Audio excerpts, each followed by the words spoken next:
Pessoal, agora caixinha aqui de perguntas. A queda dos juros no Brasil muda totalmente a forma de investir agora? Total. Lembrando, o mercado precifica de 6 a 8 meses à frente, pega os dados de hoje, né, da economia, tenta visualizar para onde vai estar a bolsa, juros, os juros futuros já começam a precificar, olhar principalmente juros de 10 anos. A questão de queda de juros tende a acelerar ações. O Brasil está muito descontada, principalmente small caps, e também a parte de fundos imobiliários, mas os ativos como um todo ganham bastante. Ainda vale a pena travar CDI, CDBs e LCIs, mesmo com uma Selic em queda? Sim, pré-fixado. Muita questão dos pré-fixados já andaram bem. No início do ano de 2025, dava para a gente estar pegando vários aí CDBs a 16,5%, 17%. Agora está pegando 13,5%, 13,8%, 14,3%. Então baixou bastante. Mas ainda os juros tendem a ter uma acelerada, principalmente com a queda de juros nos Estados Unidos. E no Brasil a gente deve começar essa queda no final do ano. Então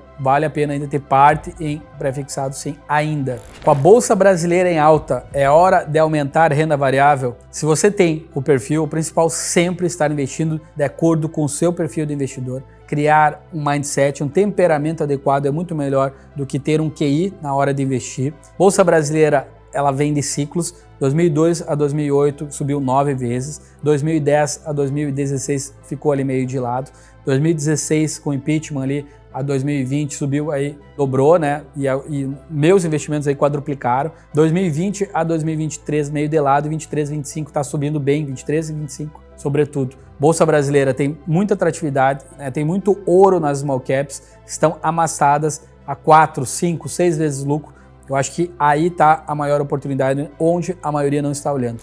Dólar abaixo de 5, muda a estratégia de investir no exterior. Algo muito importante, muita influencer. Pessoal que às vezes, muita na teoria e às vezes não tem a prática realmente de estar investindo, e tem muita gente assim, muitos profissionais assim. Então tem que ter cuidado. Eu estou há mais de 20 anos investindo, skin in the game, dinheiro no mercado de ações. A parte do dólar, o dólar, quanto mais barato, deveria ser muito mais divulgado. É engraçado, porque a gente vê quando o dólar estava 6,20, 6,30, o pessoal, tá bom para investir em dólar. E agora que está 5,32 nesse momento, o pessoal tem receio, tem medo. Então sempre é bom ter algo em dólar, ativos dolarizados, principalmente bonds dolarizados. Quais setores da bolsa podem ser mais beneficiados no próximo ciclo de juros? Aqui é um clichê, né? Setor de utilities, aí que são planejamentos, projetos de 20, 30 anos, e qualquer queda de juro aí nessa taxa de desconto, né, que são a partir de juros, tende a subir bastante o negócio, a se tornar muito mais valioso. Então, utilities, a parte que eu gosto muito, e um movimento muito, no mínimo, curioso, é que a gente tem bolsa no topo, juros no topo e o setor imob, né, que é linkado à parte imobiliária e construção civil, entre outras empresas do setor, bombando, subindo mais de 100%, 115% no ano 2025. Então, um setor que eu gosto muito, tem muita coisa barata, vários ativos aí 4, 5 vezes lucro, né, gosto muito. Varejo tende a subir, eu gosto muito de C&A, não é indicação de compra, isso eu tenho. Acho um setor muito cíclico e tem que ter muito cuidado, mas esse setor eu acho que tende a estar subindo e se valorizando acima do que outros, inclusive. Eliseu, vale a pena aumentar a posição em fundos imobiliários nesse momento? Total. O grande número de investidores nos fundos imobiliários são feitos de pessoas físicas, e as pessoas físicas demoram a se movimentar, demora a ver o mercado, comparam muito com o yield de renda fixa e comparam o yield de fundo imobiliário. Então acredito que sim, o IFIX aí atingiu no início de setembro topo histórico. A gente tem muito fundo imobiliário pagando 1,2%, 1,3% de uma maneira recorrente, 1,1%, consegue montar uma carteira diversificada com 1,1% fácil. É muito melhor do que investir em imóvel físico, eu acredito, né? Claro, com o meu perfil de investidor, né? Porque paga muito mais. Então, sim, ainda vale a pena investir em fundos imobiliários nesse momento. Eliseu, o ouro segue sendo proteção relevante em 2025?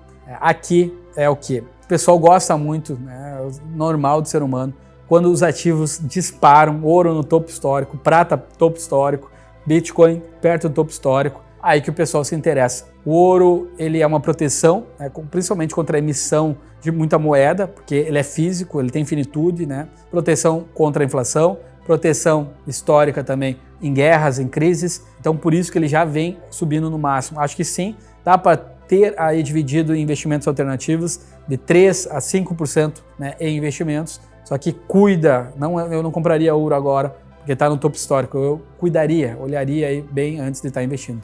Eliseu, qual que é a alocação ideal para quem tem mais de R$1 milhão?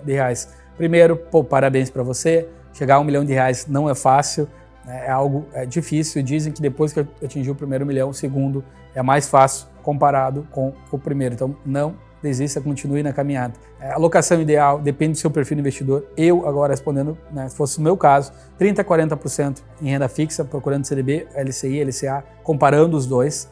Aproveitaria a parte de fundo de debênture incentivado, dentro dessa parte de renda fixa, dos 30% a 40%. Colocaria aí parte de fundos imobiliários, gosto de renda, momento ainda bom, e com a queda de juros deve estar subindo bem.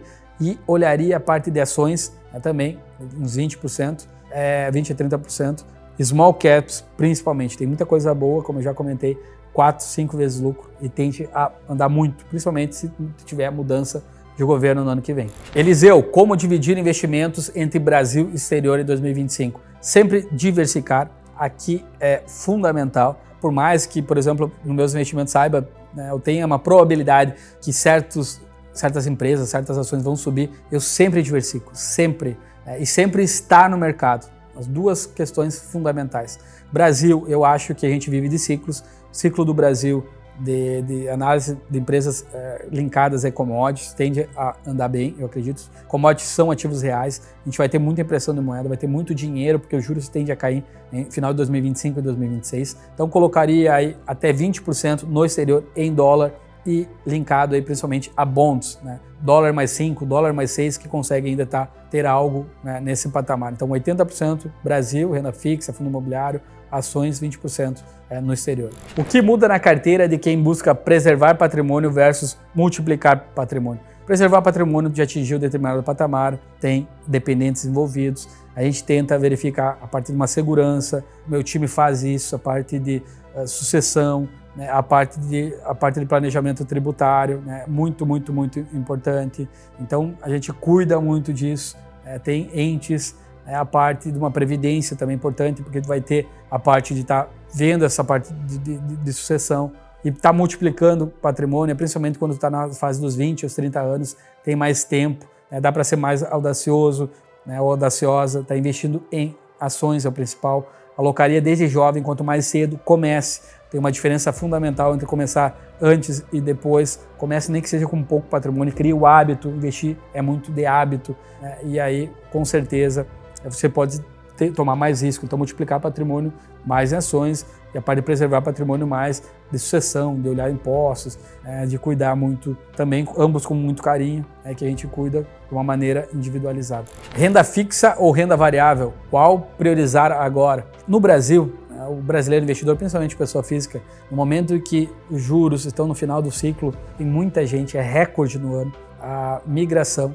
a saída da renda variável para colocar em fundo multimercado e renda fixa. É o pior momento, ou um dos piores momentos. Por quê? Porque agora os juros vão começar a cair, e pelo jeito a gente tende a cair forte ano que vem, em 2027. E com isso, ações, e com isso, fundos imobiliários, inclusive alguns fundos multimercados, tendem a andar muito mais do que a renda fixa. Primeiro, sempre tem que investir de acordo com o seu perfil. A renda variável tende a andar mais, principalmente no momento de queda de juros, que já está o mercado começando a precificar esse movimento. Então, mas investir de acordo com o seu perfil. A renda fixa ainda dá para pegar alguns prés fixados, alguma coisa de debênture incentivadas no último ano, sem ter aí o imposto do ano que vem, 2026. Mas então, cuidar o seu perfil de investidor.